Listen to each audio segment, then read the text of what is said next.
Good morning, everybody, and welcome to day 30 of Matthew Kelly's 33-day consecration. I'm actually in the small private chapel I have in the basement of the rectory, so that's where I'm doing this video this morning.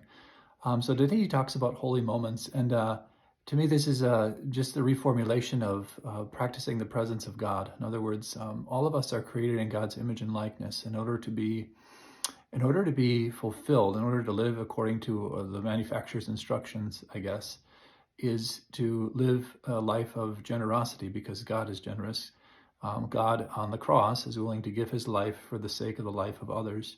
And all of us have these moments that we have an opportunity to accept the invitation of God, to really do something that's not for ourselves, but for the betterment of somebody else. So Matthew Kelly talks about that. And again, his holy moments are really nothing more than trying to put God in everything that we do in an attempt to follow that invitation that God gives us, especially when it comes to, he brings up visiting the lonely or visiting the Blessed Sacrament.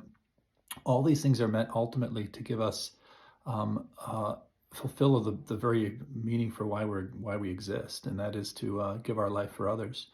And so that's the general theme for today. And so simplicity is the virtue, and oftentimes we think this is really complicated, but it's really not, because that holy moment can happen like in the next 5 minutes. You're reading this, looking at this video, you can say, I'm going to stop and I'm going to read the scriptures for 5 minutes, or I'm going to give a phone call to somebody I know that I should have been called that's kind of been nagging on my mind, and I got to do that.